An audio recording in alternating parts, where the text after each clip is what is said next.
Everybody in the new lesson of AP Chemistry series of Unit 7. Today we'll explain section 7.8. It's very simple.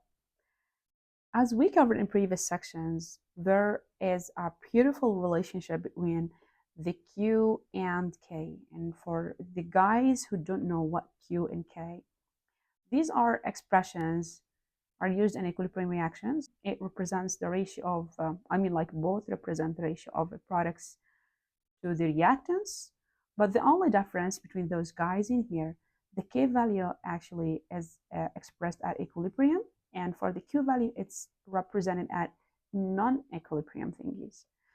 As we can see, there are three sets of rules. Rule number one says, if the expression Q, whether it's QC or a QP, is less than the equilibrium constant Kc or Kp, since the QC or the Kc represents a ratio of the products over reactants. And if it's less than K, then it tells me that we have so many reactants, right?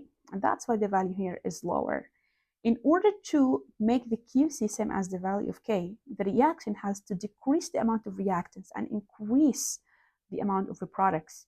That's how you can notice that the reaction will be shifted to form more products and consumes more reactants.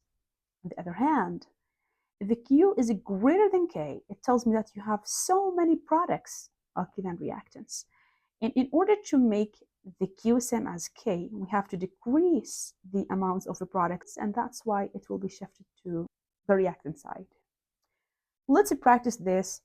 The question, as we can see, says the reaction A2 plus B2 leads to produce a product of 2AP, has an equilibrium constant Kc, which is 1.5. Then the first thing that you have to keep in mind, the value of Kc is equal to 1.5. The following diagrams represent reaction mixtures containing A2. The A is red and B is the blue. Okay. Now the question says, which reaction mixture is at equilibrium? Okay, if I want to describe this process, I have to calculate the values of Kc's in all figures down below and then compare them with Kc. If the Kc is same as Qc here, then I can say that the reaction is at equilibrium. So let's see. Okay, and B says for the mixtures that are not at equilibrium, how well the reaction proceeds to reach the equilibrium. Let's start with the first one and figure I.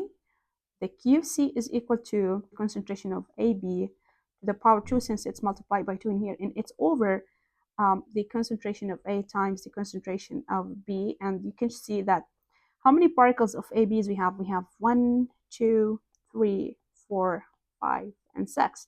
So we have 6 particles to the power 2 over how many particles of A's we have?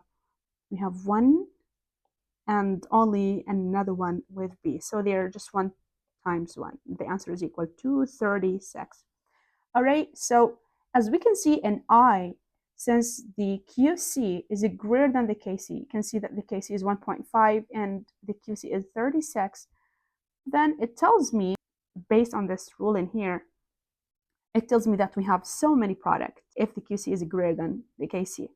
So in order to decrease the amount of the product, the reaction will shift to form more reactants and consumes more products.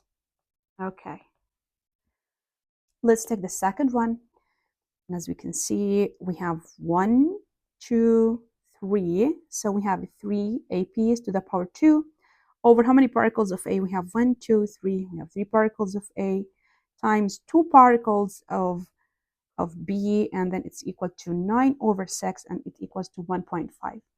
And at that point, we can just notice that the Kc is the same as the Qc. And I can say that figure 2 or double I is at equilibrium. Okay, now let's finally go to the third one, which is the value of Qc for triple I.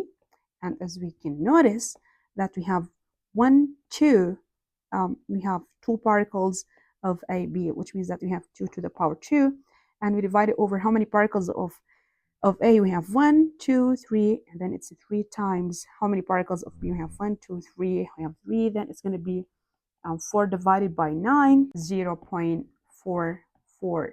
So at that point, we just notice that the Q is less than the value of Kc. At that point, since we have a low value of Qc with respect to Kc, then the reaction will shift to form more products. In other words, we have more reactants.